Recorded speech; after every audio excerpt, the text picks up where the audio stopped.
Oke, selamat datang kembali teman-teman di channel ini dan kita akan membahas mengenai politik terkait dengan KPK yang menetapkan Hasto Kristianto menjadi tersangka dalam kasus korupsi yang melibatkan tokoh utamanya adalah Harun Masiku, dan Hasto adalah salah satu yang juga terlibat dalam kasus ini sehingga namanya ditetapkan sebagai tersangka. Baik, kita saksikan terlebih dahulu ulasan dari seorang pegiat media sosial bahwa Hasto menyanyi bila mana dia ditahan karena ditetapkan sebagai tersangka oleh KPK dalam kasus ini. Mari kita lihat cuplikan video berikut ini.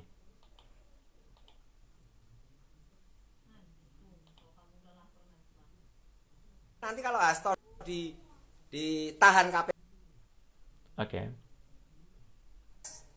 Nah, Hasto keluarkan video tuh. Misalnya video tentang korupsi misalnya ini ya. Oke. Saya nggak akan nyebut nama.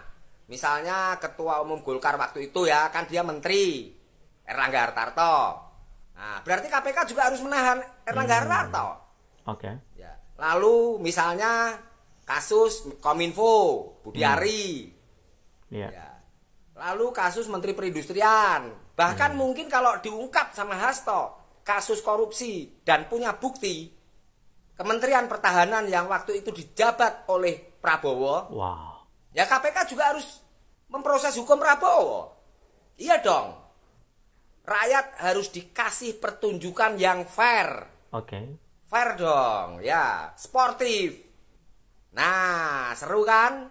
Jadi Hasto ini jelas dia memegang rahasia atau kartu atau bukti pejabat-pejabat tinggi negara selama 10 tahun kemarin. Oke. Karena dia jelas dia sekjen itu adalah menginventarisir atau mencatat semua sistem administrasi dan informasi dari partai yang mengusung Jokowi waktu itu.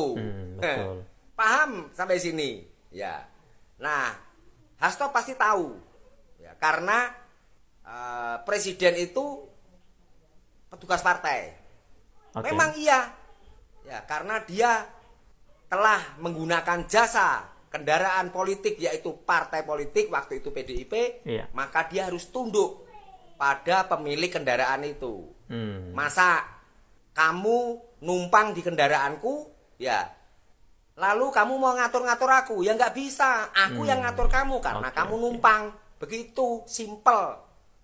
Ya, jadi waktu itu sebelum berseberangan, sebelum merasa saling tersinggung, ya, lalu bertengkar, tentunya mereka akrab.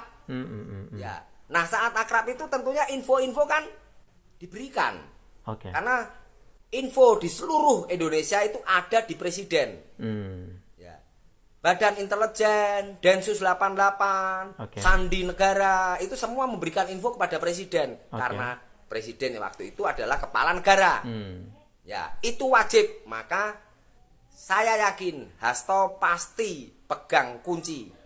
Siapa saja pejabat tinggi negara selama 10 tahun kepemimpinan Presiden Jokowi kemarin yang telah melakukan kejahatan atau tindak pidana korupsi. Nah, Oke, jadi kita melihat di sini bahwa kalau betul adanya bukti bahwa oknum-oknum para pejabat tinggi negara Indonesia selama 10 tahun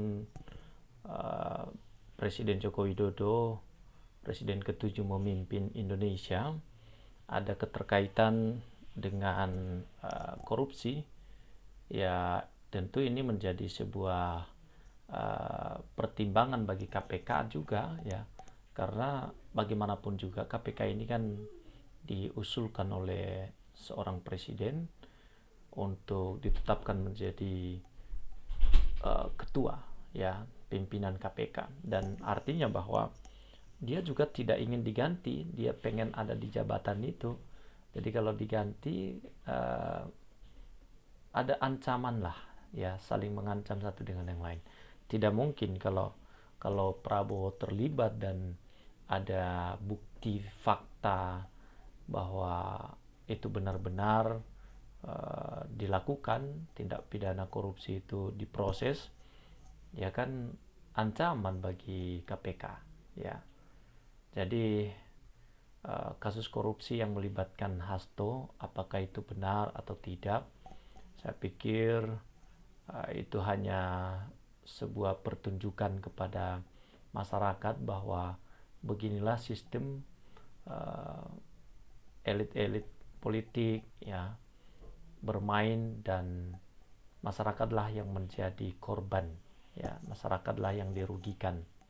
Tidak pernah dengan benar-benar serius menangkap yang namanya koruptor kalau bukan karena kepentingan pribadi, kelompok, kepentingan golongan, kepentingan kekuasaan. Tidak mungkin seorang koruptor yang besar itu bisa ditangkap dan ditetapkan sebagai tersangka dalam kasus korupsi, ya. Kenapa begitu? Karena mereka ini kan saling pegang kartu, ya. Kartu ini dipegang, kartu itu dipegang. Kalau semua buka-bukaan, ya semua akan masuk, semua akan diproses. Jadi makanya takut, KPK juga bisa jadi takut, ya. Dan sekali lagi yang dirugikan adalah masyarakat.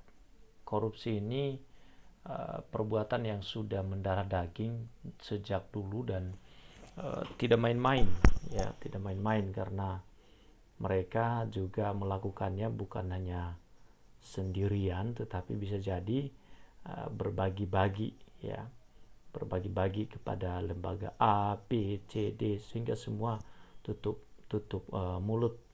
Dan inilah yang membuat lembaga-lembaga penegakan hukum itu tidak bisa bersuara, ya, karena tersandera juga.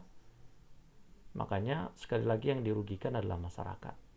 Nah, kita harapkan ada perbaikan sistem korupsi ini untuk Prabowo Subianto. Diharapkan Bapak Presiden Prabowo ini bisa dengan tegas menindak dan berhentilah untuk sandera menyandra itu, ya. Orang-orang yang terlibat korupsi ini harus diproses secara tegas, dan kita harapkan Prabowo Subianto bisa mengejar sampai ke Antartika seperti pidatonya sebelum menjadi presiden terpilih dalam beberapa waktu yang lalu. Kita harapkan itu bisa diterapkan dan benar-benar korupsi itu zero di Indonesia.